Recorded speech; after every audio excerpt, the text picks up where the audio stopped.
What's going on, man? Back for another one. Yeah, absolutely. Yeah, I mean, I'm doing pretty good, you know. How's the remodel? Are you completely finished now? I know everybody in our audience was on pins and needles. I think you've asked me about that like 6 times. Yes, we are currently completely finished for right now. Yeah. So I think that we are going to leave the house as is for a while. However, I still do need to go around the house and hang up all the pictures and everything, get them all hung back up. I don't know what it is with me, man. How, like, I watched a video of somebody else the other day. They were talking about how they had to move. They were forced to move by the landlord, whatever, yada, yada. And the guy's like, yeah, it's such an upheaval. He goes, we've been here 6 months and we're still unpacking. Yeah. Like I used to think it was just me just being completely lazy, but apparently a lot of other people are like that too. Yeah, I think I'm in that boat too. Most of my house is unpacked after I moved into it last summer, but I still haven't fully got all my office and books and everything put where they need to go. As soon as I get them there, then it's going to be time to move again. You know what I always had the most problem with at shows is I would plan these really great booths, but for some reason I could just never get the timing down to plan them with enough time to have it ready and open with nothing else needing to be adjusted or decorated or anything. So very often I would do these 10-day shows and we wouldn't have the booth like fully complete, until like 3 days after the show started. Yeah. I'm still like doing Day 3 finishing it up. Yeah, it's crazy. Yeah, I think that's just common. It comes from the lack of planning. Well, it does, but it's weird because the only okay, and that's true, and I'm going to tell you a quick story about that. The only time that I've ever had a booth completely set up on time was a show that I did in New Orleans where I wanted to do this really cool kind of display, and I'm always like poor, right? I have no budget for that, so I don't buy like these elaborate booth displays, that you see at some trade shows where they have these really cool booths. Yeah, yeah. So I just have to like bootleg it. I have to make my booth up from whatever you can find at the hardware store. Yeah. So I actually set up in my warehouse. I set up the booth. I mapped it all out with tape, and I set it up, and I wrote down how much time it took to set these things up, and and the only thing I didn't have though was I didn't have a way to move these big pieces that I wanted that I was getting from the hardware store. It was basically insulation panels, and they were silver, right? Mm-hmm. And they didn't cost that much, but they were big and bulky, kind of 4x8 pieces. And so I didn't have any room in the trailer for those when I took them down. So I thought to myself, hey, it's not a problem, right? I can Home Depot in New Orleans, I can just go get them, right? Only one little problem, right, that I didn't plan on is Colorado, where it gets cold in the winter, they sell insulation panels. They don't have them down there. In June in New Orleans, they don't sell insulation panels, so I found myself having to drive like 25 miles out to find a Home Depot that still had some from the previous winter. Yeah. So yeah, that setting up beforehand is really key. I talked to my brother about that when he was getting set up for his farmer's market. You got to get it built up and then deconstruct it in your garage so you know what you're doing. Oh, absolutely. Yeah, I've often talked on here about lean manufacturing. Yeah, is it the 2-second lean? 2-second lean, right? Which is basically, it comes from the Toyota production system. And I would recommend to everybody that you look up Toyota production system and then look up 2-second lean. It's free, isn't it, on Audible or something? Oh, yeah, it's free on YouTube. You can find all the audiobooks on YouTube. You can find lots of videos. But the thing that is important there is, especially when you're doing a show, is if you can model out or practice all the steps, like everything, like what's going to happen when a customer walks in a booth, how are we going to talk to that person, how are we going to take an order, it makes life so much easier because you're not scrambling. You don't ever have to say I don't know.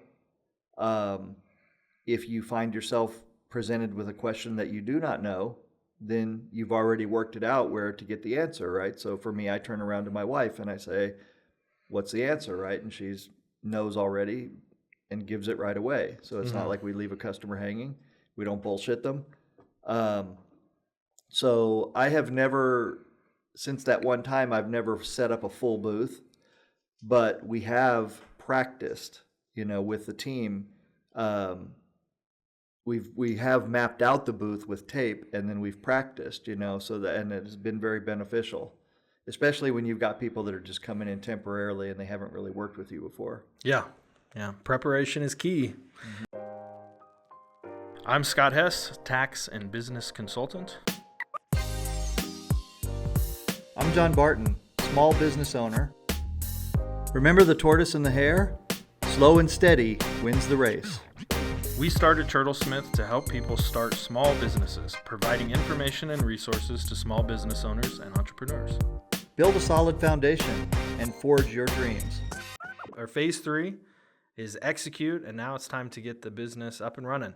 You should have had all your ducks in a row and your plan from phase 1. Phase 2 did all the preparation needed, and now phase 3, it's time to execute and open the business. It's an exciting time. All right, yeah. So step 1 of phase 3 is setting up the operations. So this is a pretty short and easy phase, well, at least to talk about. Getting it all put together is a little bit more difficult. But first thing to get set up is your banking. Get your payables and receivables all set up. Get your POS system and invoicing, ACH, wire transfers, all that fun stuff. You got to be able to accept payments and pay your bills. I highly recommend if you're going to be doing checks, which I don't know if people do checks anymore. I still do a bunch, but I feel like in 2024, most of the youths aren't using checks anymore. I haven't really used checks for a long time now. I do have checks, for once in a while, but like at this moment right now, I don't know that I have any checks. So if I need checks, I can just go to the bank and say, give me a few checks. Well, you can also ask me. I have a bunch of checks for you. And you have our, I was going to say, you have our checks. A lot of times when it comes to checks, I'll do like a bill pay if I can, and they'll send out a check. Yep. But literally just writing checks and keeping a checkbook, I haven't done that in 10 years. Yeah, I guess that's not really a thing anymore, but we still do it for some of our more old school clients that like checks. I still cut a bunch for them. But if you need to print checks, you can order them on Deluxe checks. I think it's deluxe.com, but they are QuickBooks compatible or whatever software you're using. And you can just print them off, sign them. Much easier than handwriting, trying to keep the ledger. And then the last thing to talk about is business credit cards. I think getting a credit card for your business to make payments on to pay your bills is a good thing as long as you're paying it off. You don't want to get in debt, build up that crazy interest. But the points and cash back on business credit cards are well worth it. Somebody I worked for, they put everything on business credit cards, and they've taken lots of trips around the world, but we're talking about a situation where their monthly expenses, were running in the hundreds of thousands. Yeah, I know a few people who they get like 3% cash back, and they run, $200,000-$300,000 a month on that. That's $9,000, as long as you don't have some kind of crazy limit. But right, credit card companies actually hate people who pay off their bill every month. Yeah, because you're getting all the points, but they are not getting the interest. If you happen to get with one of those that allows you to do that and doesn't charge you interest as long as you pay it off before the bills due. See, I pay twice a month. So I pay the 1st and 15th is when we run our big ACHs for most of our clients, and that's when I pay off my credit card, both business and personal. But I find it very handy, and I like it better than debit cards, but some people would disagree. I think Dave Ramsey would disagree, especially no loans, no credits on his program. Well, I mean, there are benefits to being able to having a credit card and a line of credit, where you can tap into that when you need it. And I don't think that's ever a bad thing. No, I agree. Anytime that you can use the bank's money for free or very, very low interest, that's a good thing. We have purchased a lot of things on zero interest, in 12 months or zero interest in 18 months. And we just make sure we set up that payment and pay it off. And we never incur that, jumping up to 29% or something. That's really the key. You just got to pay attention to those terms to keep yourself out of trouble. It is important, though, to remember that these days, almost every credit card that you get has a clause in their contract, in their tiny, tiny, tiny, tiny fine print, that says if you get delinquent on any bill, including a water bill or cable bill, anything, they can immediately cease your 0% and start charging you interest. Oh, that's interesting. Yeah, no, it's horrible. Elizabeth Warren, the senator, she's real big on that. And when Obama was president, he put her in charge of like the Consumer Rights Division or something. They made up a new like agency or something, and she was in Keep charge people of that. from getting screwed. That basically she said, we're gonna tackle consumer rights with this, because the way she put it, she said, what they give you in the big print, they take away in the small print. Yeah. So you got to be very careful about that, okay? Because you will find yourself in trouble and lose your good terms if you have signed a contract that gives you that has one of those clauses in it. So I know that it's like when you're setting up a business, it's really, really exciting to get your first business card and to make contracts with the bank, and oh, they trust me, they're giving me credit. Just watch out for those terms, because they can come back to bite you if you don't pay attention to the actual rules that are in that contract. Yeah. So once you get the banking portion set up, you want to get your POS system and all of your software up and running. Make sure that any of the banking that needs to be connected is hooked up. You can get your bank account connected to QuickBooks, credit card account connected to QuickBooks Online. That way you're all set up. And then really important to make sure your POS system is working well and you can accept multiple forms of payment. The worst thing you can do is make a sale and then they want to pay by some kind of credit card you don't take, or maybe you don't take checks because you didn't have a bank account set up. You got to make sure you can take payments. So we should explain to people, what a POS is. Oh, okay. Point of sale system. Right, it's called a point of sale system. Can you imagine that, like, the first people that ever made one of those, and they're like sitting around thinking, how are we going to name this thing? Yeah. And they settled on POS. So it seems to work. Whatever, it does work. But there are a few things to remember with that are very important. First of all, you need to make sure that all of your account numbers are easily accessible. Mm-hmm. Every time you call these guys, every time you get online with them, you're going to need to have your merchant number. You're going to need to have your bank account numbers, all the numbers that allow you to do the connections. All the numbers that you're going to need to give the customer service people when you call them, because believe me, you will need to call them sometimes when you're setting all these up. There are just things that are not going to work. You need to make yourself familiar with when the credit cards get charged, okay? Because sometimes the systems you can set it up where it charges every night at midnight. Some people like to do it past midnight, like at 2 a.m. or something, but you also need to be aware of what happens when a credit card charge doesn't go through, or there's a suspicious transaction or something like that, especially if you're doing kind of online stuff. So we have had situations where we've charged somebody and it looked like it went through, and then when it came time to settle the transaction at midnight, it didn't actually go through, and the credit card company put a halt on it and said, well, we think there's something wrong with this.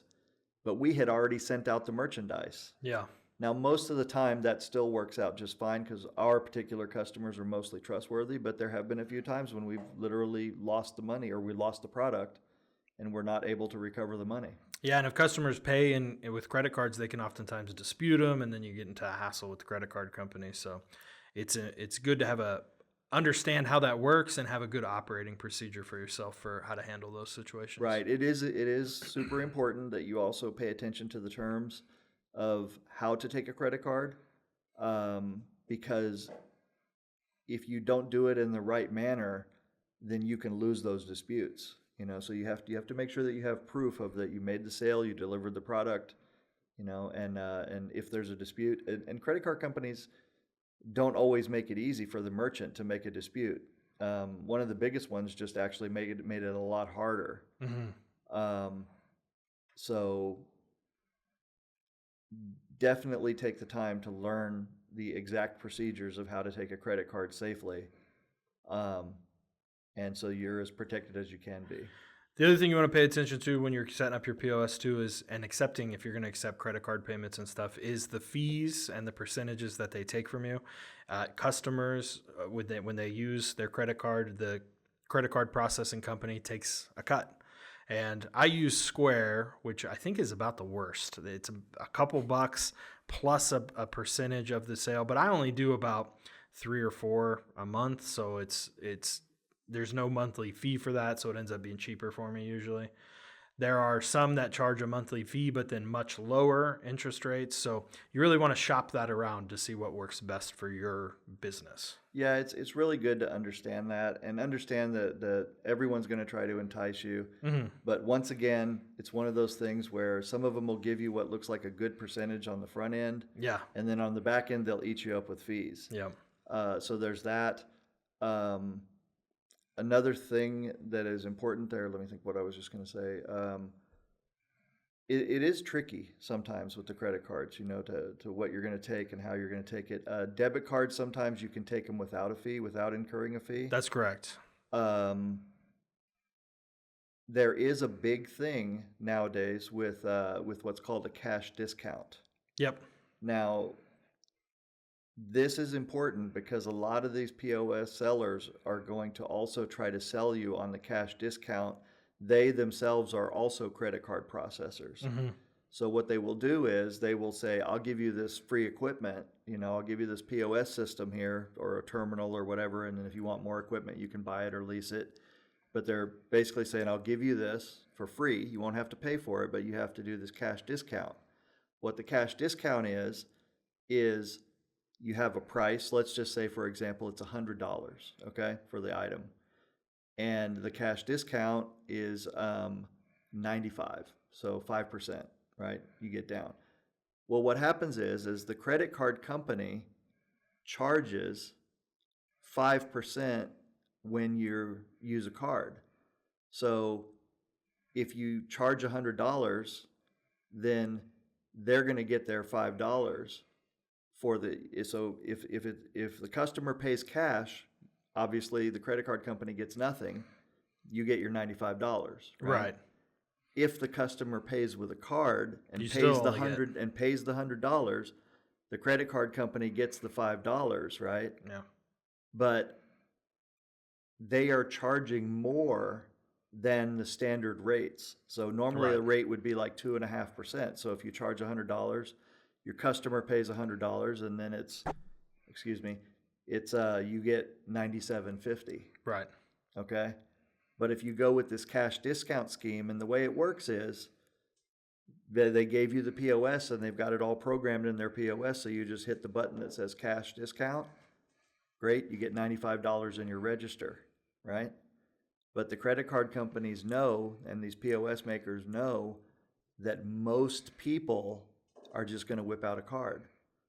So at the end of the day, they are actually making 2.5% more on most of the transactions that are being processed, right? And you are getting 2.5% less. Right. Right. So you just got to pay attention to those terms and make sure that you're getting the right one for your business. The lowest possible processing fee and the lowest possible fixed fees per month. Right. But that cash discount one is an insidious one. Right. It really is. It's tricky. And if you want to give cash discounts, you can literally just program it and do it yourself. Yeah, you don't have to make that deal with them. Yeah. Yeah. Software too, the accounting software or any software that you need for a business, now is the time to get it all set up. Make sure it works. Make sure you have a good enough computer to run it all. I ran into that problem with myself when I first started. I just tried to use my home computer, and by the time I had my Pro Series up, my QuickBooks up, and a couple Adobe files, my computer was just crashing. So it was an unexpected expense having to buy a new computer right when I was getting started. But you want to make sure that all that software is up and working and you know how to use it, navigate those things, do some test runs, make sure you got all your ducks in a row. Computer-wise, most businesses, you got to have some kind of computer software. So these days, again, there's you can buy the actual program and install it on your computer, and then it's just on that machine. Um, or you can get subscription services where it's all online. So I know QuickBooks has QuickBooks Online. Um, for me personally, I kind of like the idea of software as a subscription, because I can have multiple windows open at a time, multiple instances, and other people can be also working on it on other machines just by their login. Yeah, depending on what kind of software you're Right, using. depending on your software and your actual package and how many users you have. And I have a kind of a mix. Like we have subscriptions for like Microsoft and Adobe and those kind of things. But then I actually buy the physical desktop copies of QuickBooks and other things. So Right. can have a little mix and match. Now, the downside of that is if you have multiple instances open and more people working on it and in different locations, somebody somewhere can make a mistake, and that can affect a broad range of your transactions and things like that. And it may be hard to track down and hard to undo.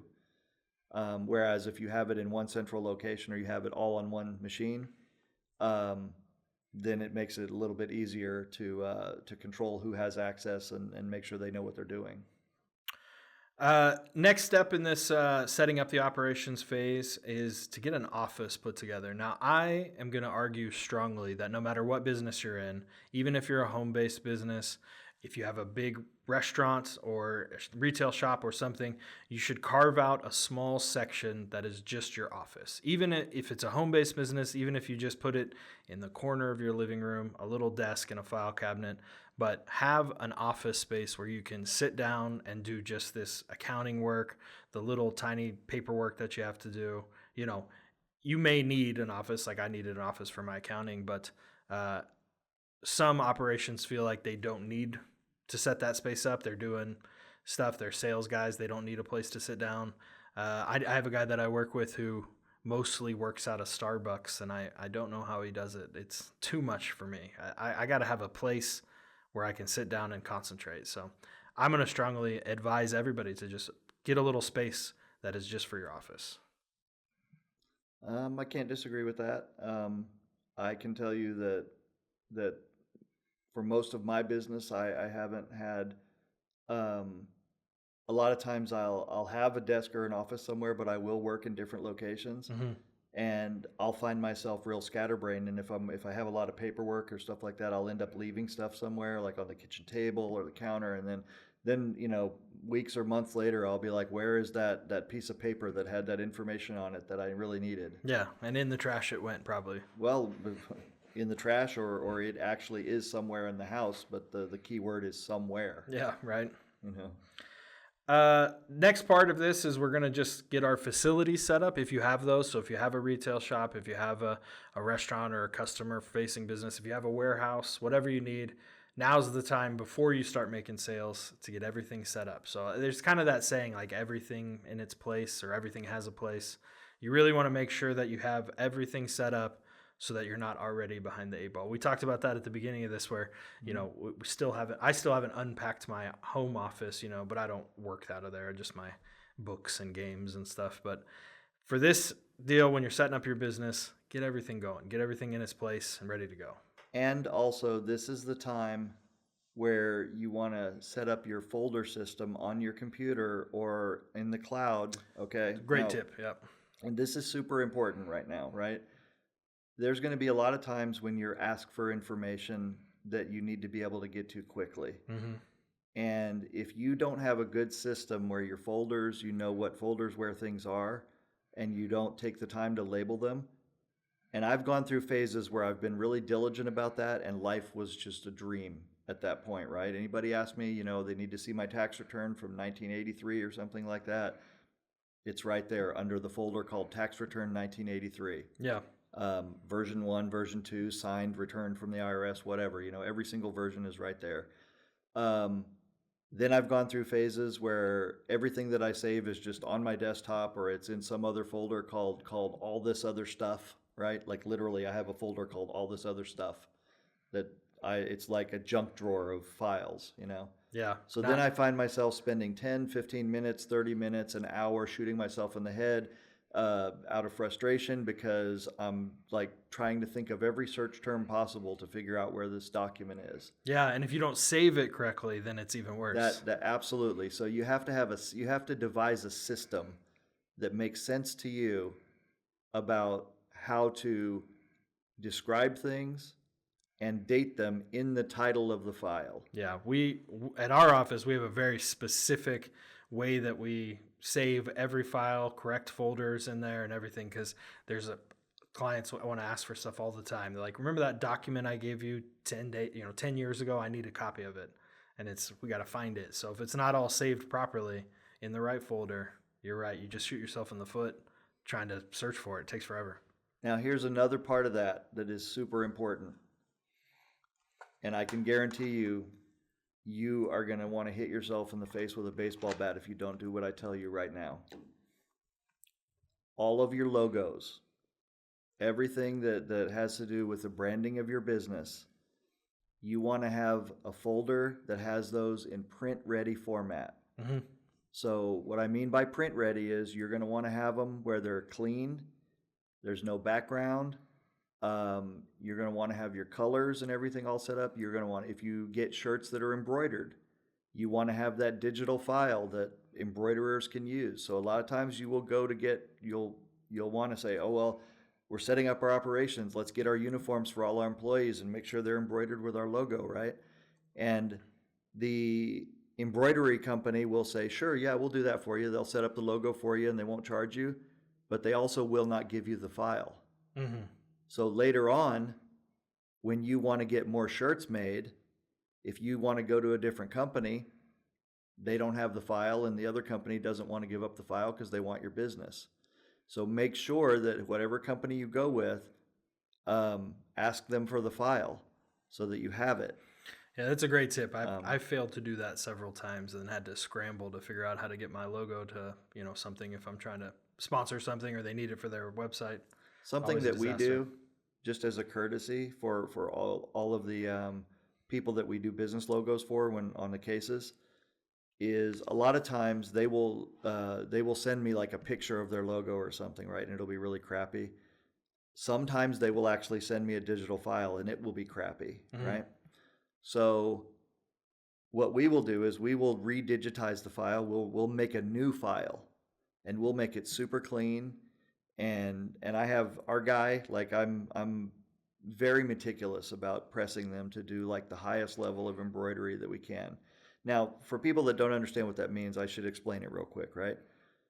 Doing embroidery files is an art, right? So people think, oh, you just scan it in, the computer does it and everything. Yes, the computer these days, the programs can take a picture and then set it up where all the threads are in there. But to do it really right, you have to kind of go in manually and adjust where the threads are, how they go. You can make the machine do all kinds of things to get all kinds of effects. But once you get a really great, super clean embroidery file versus ones that aren't, and you see the difference, it really makes a difference and it really pops. So what we do is when we do a case for someone, let's say, Boynton Billiards or something like that, right? And we make a file for them, we will actually just give them that file and tell them you can give it to any other embroiderer you want anytime and use it. Well, there you go. The next time I need a embroidery file, I'm just going to order a case. Or just tell us and we'll just do it for you, of course. At the last part of this step 1 of the phase 3 is the first time that we're really going to talk about looking at the customer perception. So now you need to think about, you've got this business in your head. You've got everything planned out. You feel like you've developed a good model, but what is the customer going to see when they are presented with whatever you're going to give them? What are they going to see when they walk into your store? What are they going to see when you interact with them for the first time at your office? What are they going to see when you interact with them online? What are you sending them? So now is a good time to really think about that customer perception, because first impressions are the most important thing. And so if you have a facility, you want to make sure that your building looks clean, looks nice. Do you have a plant in there? If you're sending files online, does everything have your logo properly up there, your address, your phone number? What is the customer seeing? So at the end of this step, really take some time and even act like your own customer and see what you're going to be sending out to people. Well, that goes back to, acting it out, or gaming it out. where Absolutely. You if you have a store, you want to literally walk in the space and you want to think, what is the customer going to do here? Are they going to turn right? They're going to turn left? We had I think I told you this before about the book written by an anthropologist about the science of selling or something like Right. that. Or Yep. We've talked about that before. basically it was tracking customer behavior. Mm-hmm.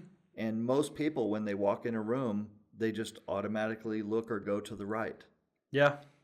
It's just a thing, the way people do it. So knowing that, right, you might want to have pertinent information there or something like that, so that when they look the way they naturally do, even if it's a sign that says "look left," Yeah. just try to. And this is what I tell the developers of the websites and everything. I say, you got to eat your own cooking. Mm-hmm. You got to think, am I comfortable in this space? Would I be comfortable? Would I feel good if I walked in here? What am I going to see? Yeah. And be critical with yourself too, because you might think it's great, but you got to also think about, somebody who doesn't have your knowledge or experience. What are they going to think about it? That's where you tap your friends, you tap your family, you get anybody that will help you to do that and give their opinion. Yep. And don't be defensive. I cannot stand it. I can't. It pisses me off to no end when somebody asks me for advice or asks me for my opinion about something like this, and I give them the opinion, and then they want to start arguing with me about my opinion. Right. Like I've attacked them. Yeah, right? their feelings get hurt. Right. It's And their baby. I say to them, look, I'm just giving you my opinion, man. This is how I feel. It's your business. You do whatever you want, right? I will not run around and tell people that you did it wrong if you don't do it the way that I think is a good way to do it, right? But be grateful for the fact that I'm giving you my time here and just giving you my opinion. It doesn't mean that I'm right. It doesn't mean that I'm wrong, but you asked for my help, I'm giving it to you, so don't treat it like a debate. Don't treat it like you have to justify your reason to me. Just take what I said, use it or don't use it as you need to. Yeah. Well, and that kind of brings us to our turtle tip to end this segment out is consider, if you have a customer-facing business like a retail shop or something like that, to do a friends and family night. Have your friends and family come in before you open to the general public and let them kind of say what they see, whether they like it, whether they're comfortable, how do things look to them, are they happy, would they come back, those kind of deals. There's a very good reason why weddings have practices. Right. And restaurants have soft openings. Right. Well, the restaurants too are real big on that friends and family night. Right before they open, they'll usually have people or other industry people come in to give them pointers and notes. But you can do that even with like a retail store or even an office. Have a little party, at your office, have people come in. People will point stuff out to you that you don't even notice. Right. Absolutely. And it's just that there are always little things that can be improved on, So earlier we talked about the Toyota production system, lean, Well, one part of the Toyota production system or just lean thinking in general is continuous improvement. Yeah. Knowing that there's literally never a time when something is done or perfect, because it can always be something else. And I'll give you one example of that from my pool room. So it cost me approximately, $300-$400 to recover a pool table. Right. And the worst feeling in the world for me is I've just recovered the pool tables. The room is beautiful, right? It's all fresh green cloth on there or fresh blue cloth. And then I come in a day later and I see it just stained and somebody spilled something on it or they've. I feel like that's going to be a common problem in a pool hall. Well, it is. But here's the thing, right? So I started thinking about it. And the first year when I had the pool room, my response to that was, what the fuck? Yeah. Seriously, do these people have no respect for this? Mm-hmm. And then I started to think about it, and I thought, no, they don't have respect for it because they don't understand what they're interacting with, right? Yeah. So their experiences typically are probably like in bars and places like that where people put beers on the table and they sometimes spill it, and they don't know that the table's not waterproof or beer proof or wine proof, right? Mm-hmm. And so no, they don't have respect, right? So I thought to myself, what can I do? So I made up a little funny sign, and it says, hey, um, pool players, are smooth strokers. And then I went on to explain, that it costs $400 to recover a pool table, and that we want to keep the equipment in good shape. And I ended it with, don't put your beer on the table, don't put your butt on the table, don't have sex on the table. I literally Yeah. said that, right? Don't make babies on the table is what I said. And so the result of that has been that the casual customers that come into play who are not, pool fanatics and expect the table to be clean all the time and everything, I have seen them coming in and educating the people in their group about keeping the table clean because they've read the sign. Nice fix. You know what I mean? Yeah. And it's just a psychological shift where now they had a little giggle about it, and now they've developed a little bit of understanding and respect for why it's important to keep the table in good shape. That's a great tip. So, Great tip. there you go. This podcast is brought to you by S&H Business Services. We are serving the OKC and greater Oklahoma area. We offer tax preparation, accounting, bookkeeping, and payroll services for small businesses and individuals. You can find us at shbusinessservices.com. Again, that's S&H Business Services, found at shbusinessservices.com.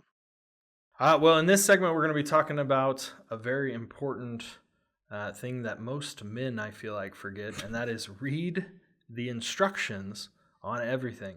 I'm guilty of doing that myself in many aspects of my personal life.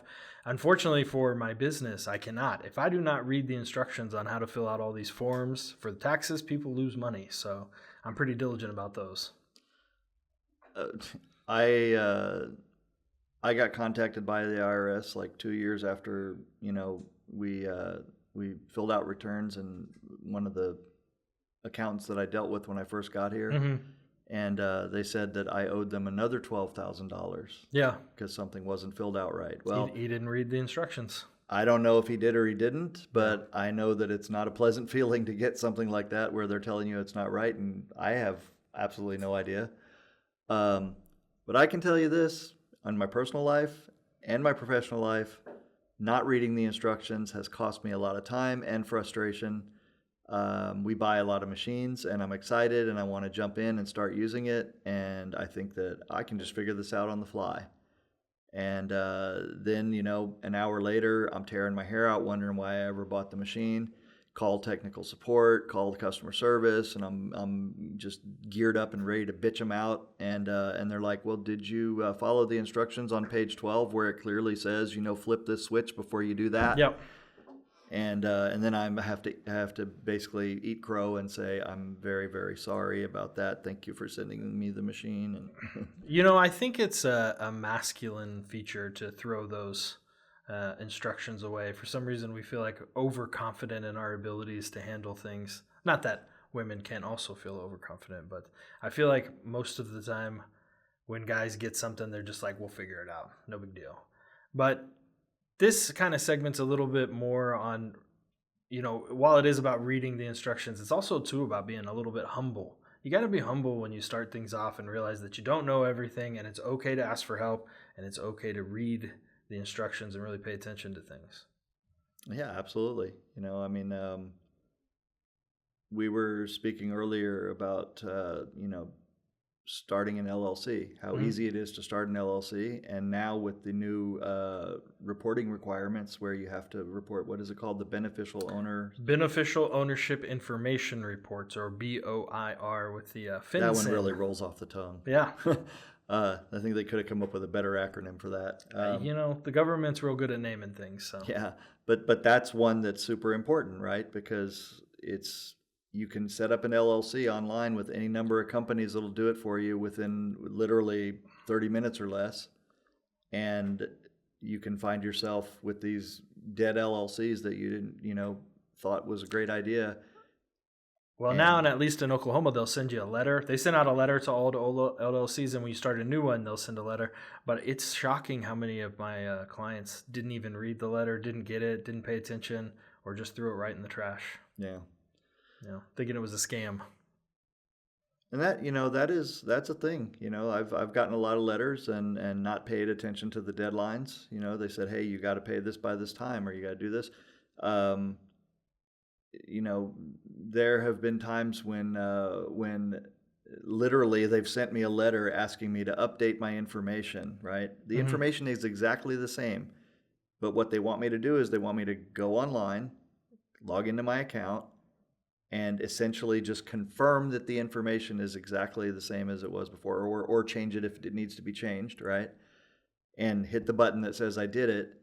And if I don't do it by that deadline, then they literally cut the account off. Yeah. And there have been a few times where I neglected that just because I got the letter and I thought, it's no big deal. The information's not changed. And I didn't read all the way through where it said, if you don't do this, we're going to cut the account off. Yep. And that happened with UPS one time. And it literally cost us a day of calling around to get somebody to literally reinstate the account. Yeah. That's how bad it was. We talked about this a little bit in the previous segment when we were talking about the credit cards. But again, here, you got to read that fine print. You got to pay attention to it. In my personal life, when I'm looking at, Netflix or using some kind of game software or something like that, I don't read the terms and service. But when I get something for my business, I try pretty hard to read everything that there is so I know what I'm getting into. There's another part of this about the reading of the instructions and basically paying attention is there's a lot of companies that you will do business with that have hidden fees. Yep. And if you're not paying attention, you will find yourself paying these fees even if you're not using their services. Mm-hmm. Just yesterday, I kind of went on a binge, where a purge where I was just purging all these subscriptions that I was on, right? And some of them were things like software that I signed up for trials, like And a forgot year about ago, it. Yeah. and they just are charging me monthly, for this, or charging me annually, right? And maybe a year ago when I did it, I was using it diligently, and then there came a point, where I was just not using it that much anymore, so I should have just canceled at that point. I still would have had the whole year, but since I didn't cancel it, now they've charged me for another year. Yep. Yeah, and you can't do anything about it. You're just And you out of can't. luck. Yeah, you're contractually obligated there. I always see those commercials for like Rocket Money or something that shows how many subscriptions people have, and they rarely know how many they actually have in their regular budget. I've wanted to try one of those and see what they come up with. I think you'd be shocked. I just watched a video this morning. I know we're kind of off on a tangent a little bit, but I came across a pretty neat channel called More Perfect Union, and they had a video about how subscriptions are basically hurting Americans and hurting the American economy. Oh, that's interesting. And it had a real good history of how this evolved, right? And it was actually Salesforce, the software company that handles your sales metrics and everything online, that started the monthly subscription model for software as a service, right? So you don't have to have the software on your computer, right? It's like QuickBooks Online. You pay a monthly fee. Yeah, it's a cloud service. Or an annual fee. And they were the first ones that started that as a cloud service. And then very quickly after that, other companies followed, Microsoft and so on. And my first introduction to that was Oracle Small Business, which is now called NetSuite. Yep. But I did that. That was my accounting and kind of sales tracking and inventory tracking. And then they always had these modules, and if I'd have bought all the modules, I'd have had like $30,000 worth of software, but as a monthly fee. Those things can get expensive quick. Yeah. And they add up, you just don't know. Like I just started thinking about it and I started thinking how often do I really watch Disney Plus or Netflix or whatever, and would it be cheaper if I decided I wanted to watch a series, can I just buy the series and watch it? See, I'm the worst about that too, because every time I go to cancel one of those, I'm like, oh, look what they have now. All right, I'll watch it. And then I forget to cancel. And that's another thing. That's another thing. The FCC, not the FTC, but the Federal Trade Commission is finally decided to start taking on the canceling part of it. because these guys make it so hard to cancel. They make it easy to sign up and hard to cancel. All right, that's the worst thing about gym memberships, and I know I don't look like a gym goer, but I do. I belong to I did the Orange Theory for a little while. They sure make it tough to cancel.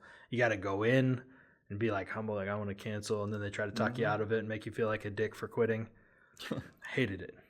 It is a thing, so if you don't read those instructions and everything, I mean, 10 Gym got me for like $200 on something like that. Oh, really? I'm a member there. What did they get you on? Well, when I went to cancel, oh, they hit you with like a cancellation. they hit me with like a fee or something like that, and I was like, really? Screw those guys. So, well, anyway, we went off on a crazy tangent about subscriptions there, but to bring it back to our main topic, which is reading the instructions, has there ever been a time where it really bit you in the ass where you didn't read the instructions in full? Oh, absolutely. I've ruined people's cases. I've ruined people's products with my laser because I didn't really go through all the instructions and the steps and learn how to use it and take the time to practice with every feature that it had. And because of not knowing that, I've made it do something that it wasn't supposed to do, that basically ruined a customer's merchandise, so that was an expensive learning situation. But yeah. So now when I get a new machine, I will take the time to sit down and go over every feature and try to figure it out. I'll go watch videos on it. I'll watch, other people's tips and tricks with it. And I think that's the move too. Whenever I'm trying to learn how to use a new software or a new program or something, I always just YouTube it. Isn't that the beauty of the internet though now? That's the great part of it is there's always somebody out there that's willing to share and put their videos out there and show you what to do. Yeah, for free. For free. It's great. Yeah. And back when I was part of a leatherworking group, I'm still technically part of this leatherworking group, but forums have kind of fallen out of fashion a little bit in favor of like Facebook groups. But I made it a point to every week or two to do some kind of little tutorial and put it up on there and try to help somebody else out, because I benefited from getting tips and instructions from other senior leather workers who had taken the time to do the same thing. Fair enough. Well, any other thoughts on that? Was kind of a short segment, but really we just wanted to emphasize the thought of reading the instructions and don't shortchange yourself. Don't save on the wrong end. Don't save on the wrong end on there, because if you take the time to learn it from the beginning, you read through it. And you know what's funny? Sometimes you'll read through the instructions. This is what I found. And you'll find that they made a mistake in the instructions. And so this happens sometimes with assembling something, right? And you'll get to a point and you'll be like, what do they mean right there? How does that go together? And you'll kind of figure out that the person who made the diagrams and everything for the instructions, they themselves skipped a step or something like that, or didn't describe it right. And that's the time when I'll usually go to YouTube and I'll find out that other people have had the same problem because they got stuck on that step, and they will offer the solution. Well, there you go. YouTube saving the day. Yeah. Or websites. There are still people who actually put it up on a regular website. Fair enough. This podcast is brought to you by S&H Business Services. We are serving the OKC and greater Oklahoma area.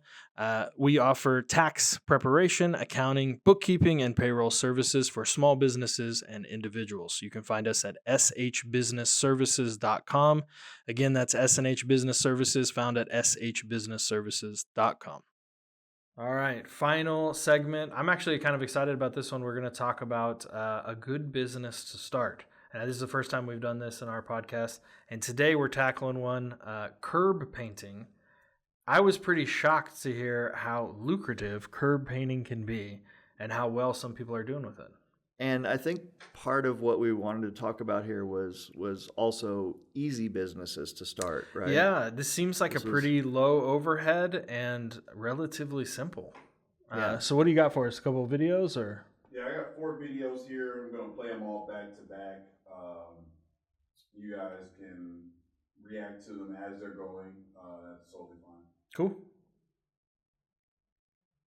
So when we're talking, before you play this, so just so we're clear, right? When we're talking about this, as I see this video before it starts, it looks like he's about to paint the actual curb, like painting a wall, right? Mm-hmm. When I thought of curb painting, right before this, I was thinking of all the addresses that people put on. So when Yeah, you that's see, what I was thinking too. yeah, you see people's addresses. Now those are important, actually. I had a friend that was doing this, and he asked me to make some stencils for him. And so I started doing a little bit of research on it and everything. I actually had made him a little website for that too, so he could use that to tell his customers to go, design what they wanted. But my thought on that was as I was doing research and everything, it turns out that is a really important thing for first responders. Yeah. To be able to quickly find an address. Yeah. Um, Yeah, I didn't even think about that. It is important. All I was thinking about is my DoorDash guy not being able to find my house and driving in circles around my neighborhood while my food gets anybody cold. that needs to find an Super address, annoying. if it's right there on the curb. The first responders is probably far more important than my dinner. Yeah. So. But it's my understanding that these guys who are doing the curb painting, really, if you have a good transportation, you can get around pretty easy. And as long as you get the right paint, which you should research that. I'm not 100% sure. I've seen some guys use spray paint, but I think other people use a specific type of latex paint that's a little bit easier to or lasts a little longer. But they'll go out, they'll get the stencils, and they'll spray paint your curb, so it's got the numbers right there for you, nice and bright. Yeah, no, that's what we're talking about doing the address stuff. And then a lot of these guys will do custom stuff. Yeah. And but the ones in my neighborhood, they'll have like little OU or OSU or Thunder logos and stuff my like dad that. had U.S. Navy, for example. There you go. Yeah. And A couple of videos we have in there actually have those stickers too. There are, and I'm sure you found them, but there are some serious artists sometimes that do like these things on here. One of them in here as well too. let's take a look. So let's watch what we got. This one's a little newer, I think. Go ahead and hit play, man. With all sides pressure washing, and today I'm going to be painting a curb. Curb painting is one of the services that I offer whenever I do parking lot striping. The reason that I'm painting this curb is to make it more visible whenever people are entering the front of the building. And to help make it more visible whenever people are exiting the building, I like to paint a 4-inch lip at the top of the curb so you can see where the parking lot begins. This video was from a job that I completed yesterday where I painted the blue stripes that you're seeing. If you'd like to see that video, check out the playlist below. To help keep the paint off the pavement, I like to use my stencil because it's very maneuverable and it makes it a lot quicker whenever I can just slide something compared to taping it off. Once I finish painting the curb and put a second coat on it, I will come back with a brush and cut in the corners near the pavement so that it's a nice and even edge. Parking lot striping has become a large portion of my business, and I'm very happy whenever I get these jobs because it's very satisfying to complete the work and I really enjoy doing it. I'll have another parking lot striping video coming. Now, see, that looks like a really good expansion to just the regular curb painting, like in neighborhoods where you're putting people's addresses. I bet once you get that down, then you could kind of move on to what he's doing, which he actually goes out to, looks like, to parking lots, stripes the parking lots to make sure that all the parking spots have good deals in the handicap spaces. And then he was curb painting on the front. That's kind of cool. No, I agree. Great with little that, ancillary or add-on to your business. And another thing that I think is really important here, is it's really cool that he's just showing it, and he's basically saying to everyone, look what I'm doing. So he's not only is he promoting his own business, right? But he's basically saying to everyone else, look how easy this is. Yeah. Well, I wonder what his regular too. business is too. I bet he power washes the parking lots and stuff on a regular basis and just adds that on as an extra service. Sure. Yeah. And these are things that it doesn't seem like it would be that hard to build up the skills needed to do a good job. Yeah. You just have to do a couple where people don't mind too bad if you're screwing it up. Well, I mean, you got to learn how to fix it if you do screw it up. But God, think about all the parking lots that are out there. Yeah. And the first thing that goes on a parking lot is going to be the painting, right? Mm-hmm. It's a natural thing. Yeah, that's what goes first. So you can really freshen up a parking lot, even if the parking lot really needs to be resurfaced or needs some potholes in. But just by simply doing the painting, you can make it look that much better and appealing. Yeah, and probably drive in more customers. What's the next one? Next one's going to be a little bit more residential, and he even kind of gives a little tip on seeing someone else seeing him while he's doing the work, Yep. and then picking up more business just that fast. Nice. And he gave me 20 spots. I thought I shared this quick little side hustle and how it went for me. I was able to make $200 in just a couple of hours, and I'm not joking, with stuff that you could literally find in your dad's garage. I went the long route. I mean, if I would have made a little cardboard template out of like a beer box or something, I probably could have got even more jobs done. But the greatest part is I didn't even have to leave my neighborhood for this, and you could do this too. It only takes a little bit, I promise. So you guys need some extra dough? This is how you're gonna do it. So the neighbor to this house came out and noticed me doing it, and he gave me 20 spot. So we're gonna do his next. So the way I did it is I went out and spent about 30 bucks on material, but really you could make a template out of some cardboard. That way you don't have to use all the paper and tape, and get it done for even cheaper and even faster, honestly. So if you don't have all this stuff in your garage already, check out the top link in the description, and I'll see you guys in the next one. Yeah, look at that. There 30 you go. bucks. The most important tip there is steal all the supplies from your dad. Yeah, but that's pretty cheap, 30 bucks, and I bet that's enough material for 3 dozen houses at least. Oh, absolutely. If not 50. Absolutely. And the idea of, people seeing you and coming over and asking you to do theirs too, it's that is a situation where when somebody sees their neighbor's house getting beautified a little bit, they think to themselves, I should do that too. Little keep up with the Joneses. You know what? A good tip I think on that would be, if I was going to run that, I would probably go up to somebody's house and say, hey, I'll do this for free if you don't mind me telling people I did your house. And then do one cheap for free, and then sit flyers everywhere and be like, look what I did over at that house. Sure. Yeah, that's a time-honored way of doing it, right? Yeah. It works for drug dealers everywhere. All right, what's the next one? So next one's going to be a little back to the parking lots, a little bit more industrial, but also, as you can see, they've added some technology. Mm-hmm. I get frequently asked, how do you guys paint curbs so well? Well, here you have it. We tilt the gun 45 degrees. Depending on the height and the elevation of the curb, we can spray the whole curb in one go.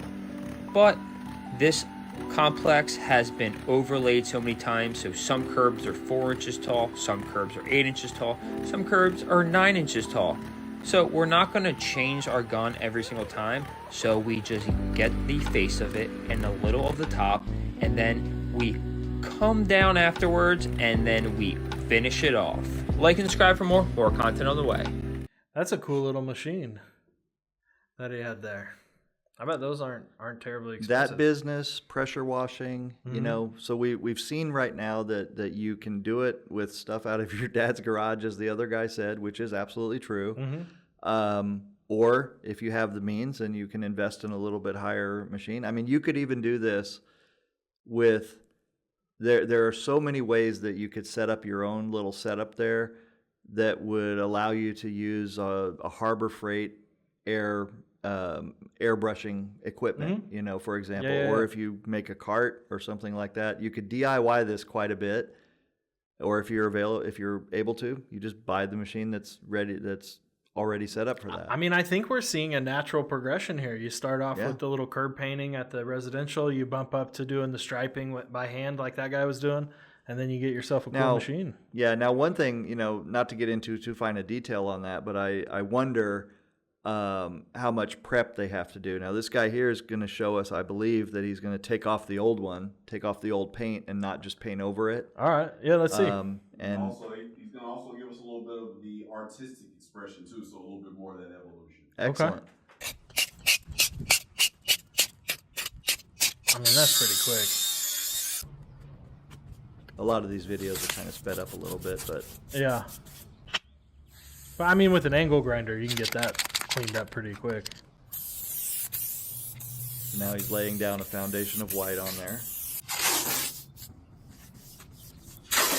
And the beauty of this is you can literally learn everything that you need to know on YouTube. Oh, is he going to do a little flag? That's going to be cool. Also, you can make yourself a pretty cool YouTube channel. Yeah, no, that is one of the most beautiful things that I've seen with YouTube is the willingness of people. They're promoting themselves, but they're also basically telling other people. Get out of Dodge. Look at that deal. So you know what this is here? This is kind of an extension of if you've ever been out to Vegas or something and you've seen the airbrush guys doing their airbrush art. Yeah. That's basically kind of an extension of that. So if you are artistic, like I couldn't do that. I could never like freehand a palm tree as a silhouette, right? Yeah, that's ridiculous. Well, I think this is, if you are out there tagging subway cars and trains and stuff like that, and you need a better outlet for your artistic expression, this might be the business for you. That's actually a very good point. I think so. There are actually graffiti artists, who have turned themselves into paid muralists, Mm-hmm. and there's a lot of fantastic work out there. Well, this is step one, I think. So I think starting this business should be relatively simple. You should definitely check with your state and city to see if there's any specific licenses you need. But as far as equipment goes, you can get into this pretty cheap, and as long as you have good transportation to get around, So I a think few flyers. if I remember right from my kind of research into it, because I had a friend who was doing it, and he asked me to make him, because I have a laser cutter, so he asked me to make him some stencils. I mean, you probably could just do those by hand too. Well, yeah, a lot of people do them by hand, like the numbers and everything. But if they have someone who can quickly just do the stencils for them, then Much that's easier. better. But here's the thing with that, is from my research, right? The biggest thing was getting a solicitation license that allows you to go door to door. Now, if someone hires you, then you can just show up and do it, and you don't need a particular license to do that. But if you're going to walk from door to door in a neighborhood, you can literally get a ticket for that if a police officer happens to stop you or somebody happens to call on you. Yeah, and you probably need some type of just general business license as well. Yeah, and these things are really, you go to the city and it's usually like $15-$20 or something like that, and they'll give it to you. Well, and turtle tip too, if you get a sales tax permit, even if you don't have to charge sales tax, you can avoid paying sales tax on your products that you buy. Oh, So okay. yeah. So yeah, we if you're looking for a very quick side hustle, In some states anyway. yeah, in But some yeah. places. I earlier before we started the episode, I was kind of looking at it, and one of the Google questions that came up was how much can I make at curb painting, and then somebody had posted, well, I was able to do like $9,000 a month. Yeah, that's pretty Now, good. there was no other information there about Yeah, what he was doing. how many he was doing each day, what he was charging, whether he had other people working for him or anything. But I mean, this is a business you can literally start by yourself. The supplies are not that difficult. They're very low tech. You can find out the best practices on YouTube. Yeah. And it's absolutely scalable. Yeah, we saw that it was scalable. Yeah, I mean, you imagine that, you start out by yourself, and then, maybe in a couple months you've got a dozen guys going to neighborhoods all over the city. And then next year you've got another dozen guys in another city. Yeah. Well, I mean, it seems like, that guy who made $20, I'm sure it only took him 15 minutes to just do the quick black and white one. And then the guy who was doing the full artistic one with multiple colors, I mean, that's probably a couple $100. I can't imagine that somebody would pay that. It could be $50. I don't know. Yeah. It just depends. But you can find that out. Yeah, well, do your research. I think that's a fine business to start. I think anybody could do it. High school kids, just as a side hustle on the weekends. Easy money. That's probably what I need to do instead of arguing on Facebook. Yeah, fair enough. Get Go out into and that. make money instead of losing money. Get into that business. Well, any final thoughts before we end this episode, man? No, man. I just, it's always understand that if you have the mentality of being that kid that would drag your lawnmower through the neighborhood and offer to mow people's lawns, then you can find something to do that doesn't take a lot of effort to start up and can bring you money pretty quickly if you're just willing to get out there and do the work. Yep. Yeah, just put in the effort and you can make some money. All Well, right. find us on turtlesmith.com, Turtlesmith OK at all of our socials, and like and subscribe and all that good stuff. All right. Well, See you we'll next see you next time.